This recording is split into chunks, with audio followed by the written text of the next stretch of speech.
Okay. It was really run down, messy. It was broken up into one-bedroom apartments, had a plumbing company in it. It was abandoned. Homeless people were living in it. It took 2 years to restore, many bank loans, near bankruptcies. And we have a photo album here that I'll show you guys, which is really cool. Oh, nice. I've copied a couple of pictures actually from the beginning. Oh, wow. Yeah, I will show you guys. So this is the exterior of the house whenever it was bought. And this is our carriage house, which is out here in the parking lot, which has been completely restored also. Yeah, okay. So I'm going to show you guys all of that. Nice. This was a photo of the exterior of the house from 2015 that I found that was kind of cool. I don't know if these orbs mean anything, but from any sort of paranormal... I'm really skeptical with orbs. Yeah. Right. I am too. I think they could come from so many different... I tend to believe them because I want it to be true. That's all. I'm like, that's a ghost. Clearly. Yeah. Absolutely. So, yes, okay, so... Bought it in 91, opened it as a bed and breakfast in 93. They did not have the house blessed until the middle of 1995. So I have reports of ghost stories. Nice. So there are several of them here. You know, I'll let y'all take this. Thank you. Some of them are from my grandfather. We have one that was a contract painter that had a paranormal experience. And we also have we have 2 guest reports. So these are all from 1994 to 1997. Okay. After that... Nothing really. It kind of quieted down a little bit. I have plenty of stories of my own. I've never personally experienced anything, but I think there's a reason behind that. Yeah. So we'll get into it. Okay. The house was originally built it started construction in 1880 by a man named James Hornibrook. He was from Canada. He met his wife in Memphis. They got married, moved here. He made his fortune off of liquor, and he owned a saloon. So liquor and women sells.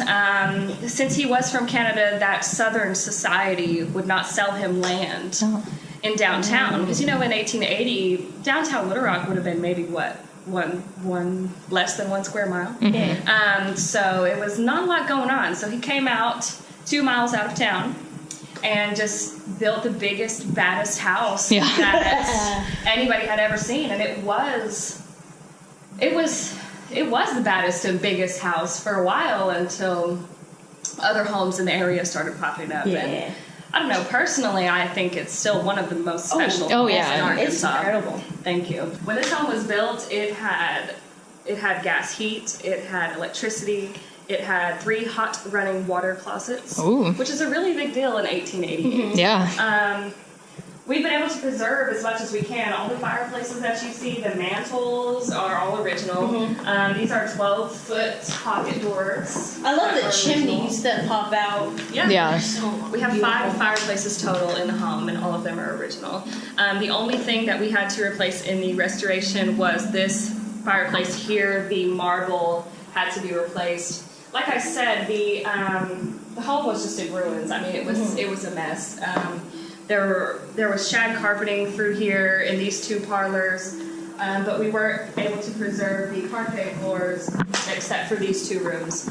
They've done a lot to preserve the vision here of this time period, and it takes a special person to come here and stay in a place like this. I've never had someone my age come and stay here. In my 3 years. Now, that's not very much time, but it's usually older couples. Oh, no. Whoa. Okay, spook. I don't know if you got that. Yeah. I hope it was on film. I didn't touch anything. Yeah, no. No one was near that doll. So, looks like someone knows you're here snooping around. Yeah. For sure. I'm excited to take you upstairs into one of the rooms and give you one of my mother's OG ghost stories. Ooh, yes. This is my mom here. Aww. Her name is Wendy. Pretty. She was the innkeeper here for a while, and I'll give you one of her stories that... Oh, anyways. Yeah. Here's the spooks. This is what it was whenever we stumbled upon it. So we can open up that door if we want to put some light on. Thank you. Yeah. Get some good light. Oh, awesome. Yeah. So here's the front doors here. And that's the front parlor. So here is some of the rooms upstairs. And see how we still have all of the tile that's preserved and everything like that. But I mean, it was just in ruins. It was completely run down. There's my grandma there. You know, just, and that's my desk there. Just, it was just in ruins. It was a mess. And this was the early 90s. I wasn't born until 96, so this is all testimonials and recollections of my family members and people that have stayed here ultimately, but I'll let y'all look at that more whenever we're done. Awesome, thank you. Yeah. So we'll look at the dining room real quick and then I'll take y'all upstairs. Fun fact about back in the day, your dining room in the 1880s would have been your most extravagant home. It's where you would have done most of your boasting. Yeah. In that time period, people would emboss leather and put it on their walls like wallpaper. Now this is just a textured wallpaper that we've given the effect of it, but you would have leather on it. So we'll get upstairs to nitty-gritty. Yay. So this is an original double staircase. It's got 5 different types of Arkansas wood in it, and it was all lumbered and milled here, and then it was taken on horse and buggy to a warehouse in St. Louis where it was manufactured, broken back down, and shipped back here to be put together in the home. Also, an original 8x8 skylight that you will see here in the ceiling. So this was James's original master suite. This home is really beautiful. This room is the most spectacular room in the main mansion that we have. It's been featured on the cover of Southern Scenery magazine. Wow. Familiar? That tile's gorgeous. Yes, it is hand-painted tile by James's sister. You'll see a photo of James there on the mantle. He was actually only 50 years old when he passed. He spent 8 years, $20,000 building this home, and then died 2 years later of an epileptic stroke. Gosh. Right out front, right by the front fountain. Got off his buggy 2, 3 o'clock in the morning after partying all night and just stroked out right there in the lot. Paperboy found him the next morning, drug him up on the porch, and that was that. Yeah, we're here for a good time, not a long time. That's exactly right. She had a good time. Yeah. That's exactly right. He lived fast and he lived lavishly. And you'll also see a original commode here in the bathroom. So go ahead and check that out. I encourage you to pull the chain and flush it. Oh my gosh. Let's get in here.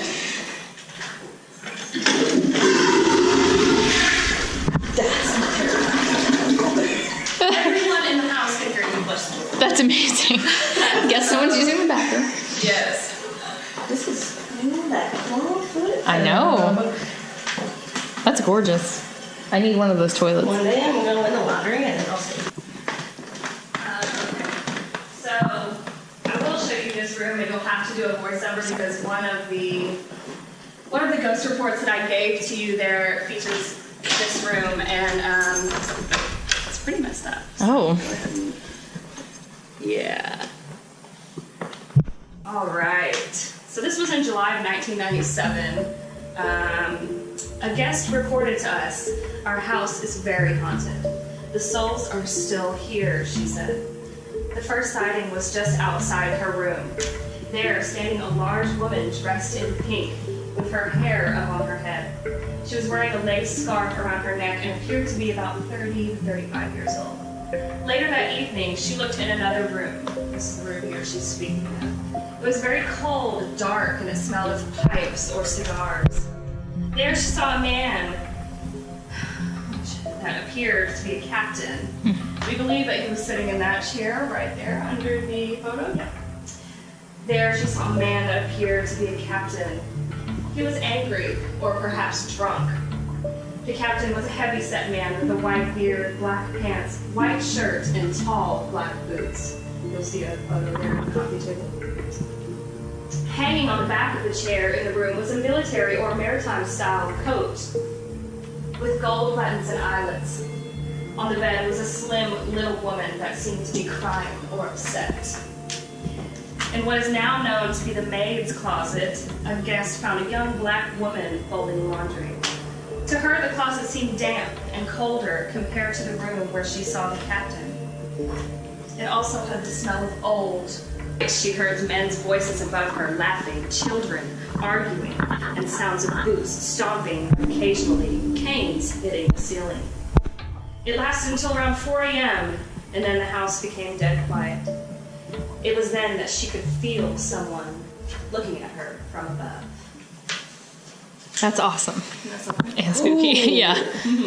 I get chills. Yeah. So, this was the room that was originally the full-size industrial kitchen. There were huge black beams that were running along this ceiling, and there was like a stove and a sink and things right there along this wall, and then this had cabinetry. In the middle was a large island. This is where they would prepare the meals and medicines and things of that nature for the people that were here from the 40s to the 60s in the nursing home. And I will encourage you all to come into this bathroom and check out this ball and clawfoot stone tub that is original to the home. I can show you a picture of it. It was painted completely black, inside and out. Oh, wow. It had to be stripped and redone. What's also interesting about this tub is that it has a wood trim. Yeah. Isn't that something? So, but this was Margaret's sleeping chamber.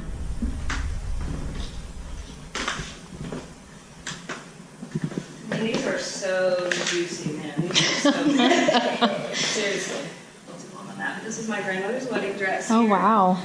And there's my grandparents there on the wall. And they're the owners of the inn. All right. And I did not mention that whenever they originally restored the home, it was just them as the staff. So they would do all of the checking in, checking out, Oh, wow. breakfast, marketing, things of that nature. This was their room. So when I was a young girl and I came to visit Mimi and Papa, Yeah. this is where I would stay. My mother once told me a story in this room. I was 3 years old, and we were staying here because my grandparents were out of town at some sort of innkeeper convention, and we had guests in the home, so of course we had to stay.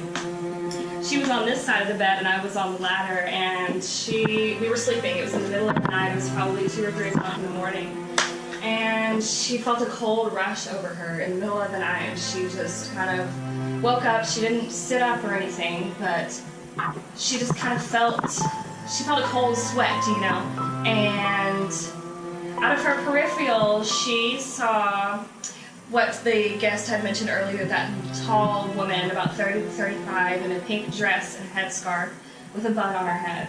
And she was leaning over the side of the bed as if she was reaching out, trying to pick me up. Oh, my gosh. And of course, it freaked her out, so she sat up straight in bed and she looked over, and there was nothing there. And I slept soundly throughout the night. Mrs. Hornibrook, Margaret Hornibrook, had 3 girls, and they all slept in this room. This was the children's room. Okay. And so I like to think that maybe? Margaret has taken a liking to me and chosen not to expose herself. Yes. So you guys ready to go to the attic or what? Yes. Okay. Ready. Here, I'll let you go first. You get some good Ooh, feeling. spooky. There you go.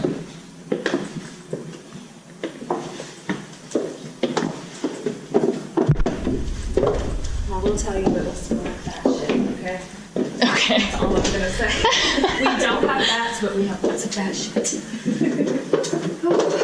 Yes, and it gets hot up here, so we won't stay long. So this is our skylight from above, Oh, wow. which is kind of cool.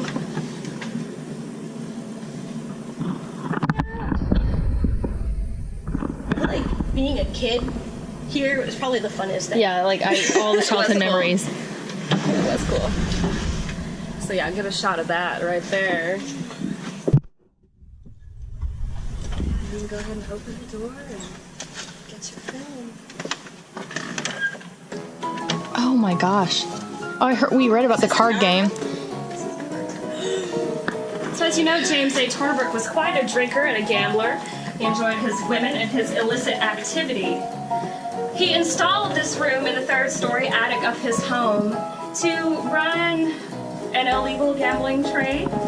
Of course, this room's air conditioned. Yes. Because why would we not have air conditioning when we're spending hours upon hours up here gambling and doing other things that our wife has no idea about? You will see this small indentation in the ceiling here.